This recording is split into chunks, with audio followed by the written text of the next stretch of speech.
ముగ్గురుది కలిపి ఆడం లోపల ఉన్నది. ఆడం అంటే ఇప్పుడు నువ్వు, ఆడం ప్లేస్ లో ఇప్పుడు నువ్వు. అంటే ఇప్పుడు నీ లోపల తండ్రి, కుమారుడు, పరిశుద్ధాత్ముడు, ఈ ముగ్గురిని కలిపి దేవుడు నిన్ను క్రియేట్ చేశాడు. అంటే ఆ ముగ్గురి లోపల ఉన్న పవర్ ని, ఎబిలిటీని, ఆయన యొక్క శక్తిని దేవుడు నీ లోపల దేవుడు నిన్ను అవన్నీ ఆ మూడు కలిపి దేవుడు నిన్ను క్రియేట్ చేశాడు. అంటే ఆదాము లోపల తండ్రి ఉన్నాడు, ఆదాము లోపల జీసస్ ఉన్నాడు, స్పిరిట్ గాడ్ ఉన్నాడు. అందుకనే న్యూ టెస్టిమెంట్ లో దేవుడు జీసస్ క్రైస్ట్ ఏమన్నాడు అంటే, నన్ను మహిమపరిస్తే నా తండ్రిని మహిమపరిచినట్లే. ఆయన నేను చెప్పే మాటలు మీరు గైకొంటే నా తండ్రి చిత్తం అన్నది మీరు చేసినట్లే. ఒక సింగిల్ గా చెప్పట్లేదు జీసస్ క్రైస్ట్. నా మాటలు అని ఒక సింగిల్ గా ఐడెంటిఫై చేసి చెప్పట్లేదు. నన్ను చూస్తే మీరు తండ్రిని చూసినట్లే. ఇండైరెక్ట్ గా కుమారుడి లోపల తండ్రి ఉన్నాడు, తండ్రి చిత్త ప్రకారమే కుమారుడు చేస్తున్నాడు. మీరు నా మాటలు వింటే నా తండ్రి మాటలు మీరు విన్నట్లే. నేను చెప్పినవి మీరు చేస్తే నా తండ్రి చిత్తాన్ని మీరు ఫుల్ఫిల్ చేసినట్లే.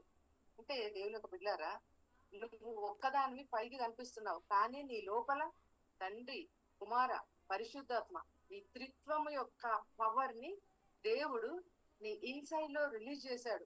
ఈ మూడు కలిసినప్పుడే ఆదామయ్యాడు, ఈ మూడు కలిసినప్పుడు యాడమ్ అయ్యాడు, ఈ మూడు కలిసినప్పుడే నువ్వు అయ్యావు. అర్థమవుతుందా? అంటే ఇప్పుడు నీ లోపల తండ్రి సారూప్యం కనిపిస్తుంది. మన ముందు అంటే వాక్యంలో చదివినటువంటి న్యూ టెస్టిమెంట్ లో ఉన్న యేసుక్రీస్తు సారూప్యం ఉంటుంది నీ లోపల. ఆ తర్వాత దేవుని యొక్క థర్డ్ పర్సన్ అయినటువంటి హోలీ స్పిరిట్, అతని సారూప్యము ఉంటది. ఈ ముగ్గురు పర్సన్సే, మనుషులే, ముగ్గురు వ్యక్తిత్వాలు. వీళ్ళు స్పిరిట్స్ కాదు, ముగ్గురు త్రియేక దేవుడు. ఈ ముగ్గురు యొక్క పవర్ దేవుడు నీ లోపల నిన్ను ఉంచి నువ్వు అసలు తయారవడమే ఆ ముగ్గురి పవర్ తోటి అయినావు. నువ్వు కంప్లీట్ అయినావంటే ఆ ముగ్గురి యొక్క సారూప్యం తోటి, ఆ ముగ్గురి యొక్క ఎబిలిటీ తోటి, ఆ ముగ్గురి యొక్క శక్తి తోటి, ఆ ముగ్గురి యొక్క సారూప్యం తోటి నువ్వు క్రియేట్ చేయబడ్డావు. అర్థమవుతుందా? అంటే ముగ్గురిని కలిపి దేవుడు నీ లోపలనే పెట్టాడు, నిన్ను చేసినాడు. ముగ్గురిని కలిపి దేవుడు నిన్నుగా చేశాడు. అందుకని నీ మీద ఎప్పుడు కూడా దేవుడు ఏ విధంగా నిన్ను చూస్తాడంటే, అన్నిటినీ కాంకర్ చేసి, అన్నిటినీ ఓవర్కమ్ చేసి, ఆయన యొక్క సారూప్యము నీ ఇన్సైడ్ లో ఇంక్రీజ్ అవుతూ, నువ్వు కాంకర్ అయిన ప్రతి స్థలంలో కూడా ఆయన, అర్థమవుతుందా, ఆయన్ని నిన్నుగా చూడట్లేదు, కానీ నీ ఇన్సైడ్ లో ఉన్న ఆయన యొక్క సారూప్యాన్ని ఆయన చూస్తున్నాడు. అందుకని క్రీస్తు వచ్చినప్పుడు బైబిల్ ఏం చెప్తుందంటే, క్రీస్తు వచ్చినప్పుడు మనము ఆయన ఉన్నట్టుగా మనం మార్చబడతాం. అంటే క్రైస్తు దేవుడు వచ్చినప్పుడు నిన్ను చూసినప్పుడు నువ్వు ఎట్లా ఉంటావంటే, ఇప్పుడు సపోజ్ నీ పేరు గీత, లేకపోతే ఇంకెవరో ఉన్నారు, మీరు లాగా ఉండరు. క్రీస్తు చూసినప్పుడు నిన్ను ఆయన లాగానే మారుస్తాడు. అంటే ఆయన జగత్తు స్టార్టింగ్ లో ఆడమ్ కి ఏ సారూప్యాన్ని అయితే ఇచ్చినాడో, ఏ విధంగా అయితే ఆడమ్ ని క్రియేట్ చేశాడో, ఏ విధంగా దేవుని యొక్క ఆత్మ ద్వారా ఆ ముగ్గురు యొక్క పవర్ తోటి ఆడము రూపొందించబడ్డాడు. ఫైనల్ ఎండింగ్ వచ్చేసరికి, ఓకే, ఫైనల్ ఎండింగ్ వచ్చేసరికి దేవుడు నిన్ను ఆయన సారూప్యం లాగానే దేవుడు నిన్ను చూస్తాడు. నిన్ను చూసినప్పుడు నువ్వుగా నువ్వు ఉండవు, కానీ ఆయన యొక్క సారూప్యం అంటే సేమ్ జీసస్ లాగా, సేమ్ తండ్రి లాగా. మళ్ళీ ఈ ముగ్గురు కలిసి ఒకటే రూపం. ఓకే, ఈ ముగ్గురుని సపరేట్ గా వాళ్ళ ఫేసెస్ సపరేట్ గా ఉండవు. ఈ ముగ్గురిది కూడా ఒకటే ఆకారం. అందుకని మనము అన్య భాషల్లో టంగ్స్ లో మనం మాట్లాడుతున్నప్పుడు దేవునికి పిల్లలు చూడండి, మనకి హోలీ స్పిరిట్ గాడే మనకు గైడెన్స్, కానీ మన యొక్క విజన్స్ అన్నవి, మన యొక్క ఐస్ ఓపెన్ అయిన తర్వాత మనకు ఏమనిపిస్తుంది అంటే, వన్ సైడ్ ఏమో మనకు తండ్రి లాగా అనిపిస్తుంది, మరొక సైడ్ ఏమో కుమారుడు లాగా అనిపిస్తుంది, మరొక సైడ్ ఏమో దేవునికి బిడ్డారా పరిశుద్ధాత్మ లాగా అనిపిస్తుంది. అంటే ఈ ముగ్గురు కలిసినటువంటి పవర్ నీ లోపల ఉన్నది. అంటే నువ్వు అంటేనే ఆ ముగ్గురు కలిసినట్లు, నీ పేరు అంటేనే ఆ ముగ్గురుది కలిసినటువంటి ఆ ఇమేజ్ నువ్వు. దేవుడు నిన్ను ముందుగా ఆదాముని చేసినప్పుడు నువ్వు కూడా ఆదాము లోపలనే ఉన్నావు. ఆదాముని చేసినప్పుడు నువ్వు ఆదాము లోపలనే ఉన్నావు.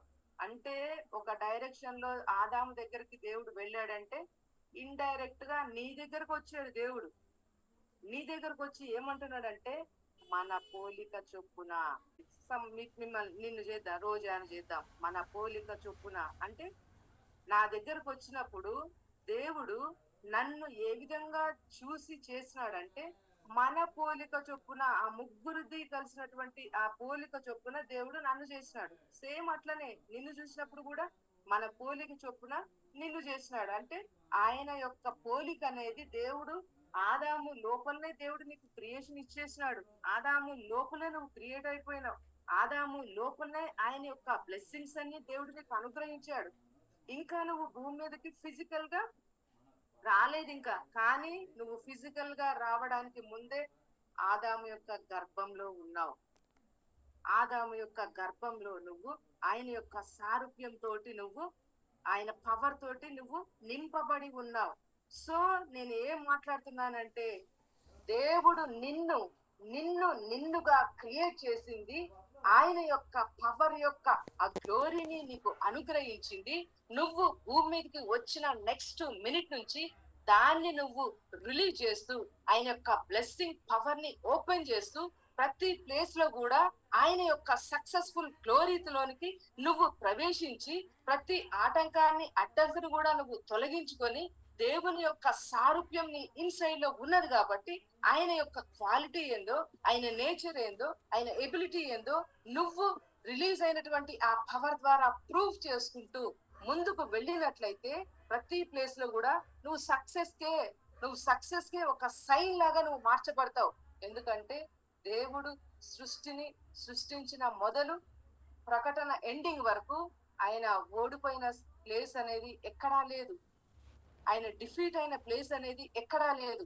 పరిశుద్ధాత్మ అభిషేకం తోటి ఆయన సారూప్యాన్ని ధరించుకున్న నీ లోపల నేను ఇప్పుడు దేవుని యొక్క ఆత్మ ద్వారా నేను డిక్లేర్ చేస్తున్నా, నీకు జగత్పునాది వెయ్యబడక ముందు, అంటే ఆడాం మొదలుకొని దేవుని యొక్క ఆత్మ ద్వారా నిన్ను ఏ విధంగా ఆయన సృష్టించాడో, ఏ విధంగా నిన్ను చూసినాడో, ఏ విధంగా నిన్ను పిలిచినాడో దేవుని యొక్క పిల్లారా, నీ యొక్క లైఫ్ ఎండింగ్ లోపల దేవుని యొక్క ఆత్మ ద్వారా నువ్వు అన్ని ప్లేసెస్ లో యేసు నామంలో గ్రేటుగా గ్రేటుగా గ్రేటుగా గ్రేటుగా నీ యొక్క సక్సెస్ బౌండరీ లైన్స్ ని దాటుకొని నువ్వు వెళ్ళబోతున్నావు యేసు నామంలో.